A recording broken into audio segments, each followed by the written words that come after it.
Hello everyone, and welcome to Lessons Between Lines. Today, we invite you to listen not just with your ears, but with your heart. This is a story about love, sacrifice, and the quiet wisdom that often comes from those the world is too quick to forget. As you listen, you will learn new words through context, but more importantly, you may discover a lesson that stays with you long after the story ends. Long ago, in a remote mountain village, there lived a poor young man named Esamu. He shared a small, fragile home on the slopes of a mountain with his elderly mother. Their life was simple and demanding. Each day they worked side by side on their small piece of land, growing just enough to survive. Though they owned little, their days were filled with peace, and their nights were warmed by quiet conversations and shared gratitude.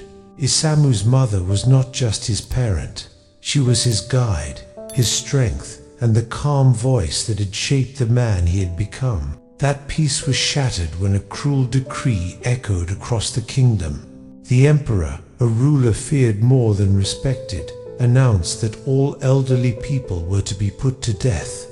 He believed they were useless, that they consumed resources without giving anything in return. To him, they were a burden on society. Fear spread like a shadow over the land. Families wept in silence. No one dared to question the order, for the emperor's word was law, and disobedience meant death. When Esamu heard the decree, his heart collapsed.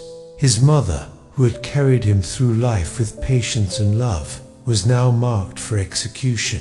Torn between obedience to the law and loyalty to his mother, Esamu faced a choice that no son should ever have to make. Yet, deep within him, the answer was clear. He could not betray the woman who had given him everything. Even if it cost him his life, he would protect her. Before the emperor's soldiers could reach their village, Esamu made his decision. He remembered an old, abandoned hut deep in the mountains, a place forgotten by time and untouched by authority. Though it was lonely and unsafe, it offered one thing the village no longer could: protection. One early morning, while the world still slept, Esamu lifted his frail mother onto his back and began the long climb into the mountains. The path was steep, narrow, and unforgiving. Each step drained his strength, but his resolve never wavered. Unbeknownst to Esamu, his mother was quietly breaking small branches from the trees along the way and dropping them behind them. Her hands trembled with age, yet she continued, step after painful step. She feared that her son, exhausted and emotional, might lose his way when he returned alone. Even as she faced exile and possible death, her thoughts were only of his safety. By the time they reached the hut, night had fallen. Esamu prepared a bed of leaves and did everything he could to make his mother comfortable. When the moment came to leave, tears filled her eyes. In a soft, trembling voice, she told him to follow the branches she had left behind so he could find his way home safely.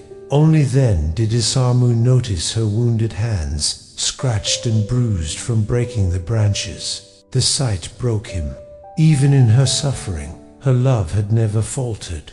Leaving her behind was the hardest act of his life, yet it was the only way they could both survive.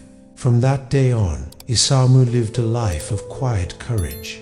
Every morning, he worked his land in the village as if nothing had changed. Every evening, he climbed the mountain, carrying food and supplies to his mother. Each journey risked discovery, but he never missed a day. Love, not fear, guided his steps. One day, the emperor issued another decree.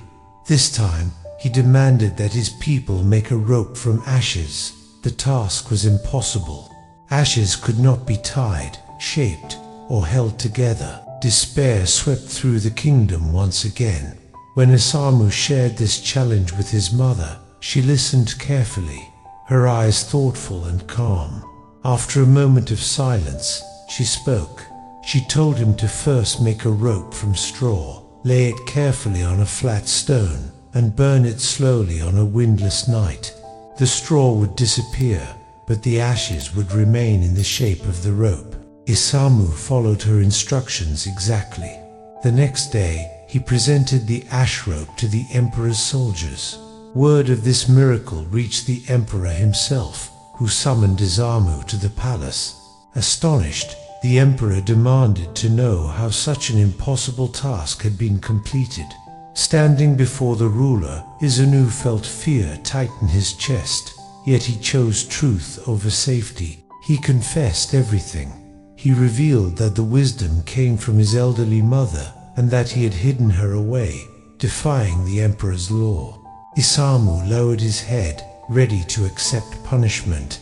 Instead, silence filled the court. The emperor's expression changed. For the first time, he saw what power had blinded him to. He realized that the wisdom he had dismissed had solved a problem no strength or authority could overcome. Moved by Isamu's devotion, the emperor spoke. He admitted his error and declared that those who honor and care for their parents are the true treasures of the kingdom. That day, the cruel decrees were abolished. New laws were created to protect and honor the elderly, recognizing their knowledge and contributions to society. The kingdom was transformed, not by force, but by love, courage, and respect. Through this story, we learn that wisdom does not fade with age, and that compassion has the power to change even the hardest hearts. Remember, learning English becomes more meaningful when it is tied to stories that teach us how to live. If this story touched you, share your thoughts in the comments, like, subscribe, and share Lessons Between Lines, and join us again for another story where language and life meet.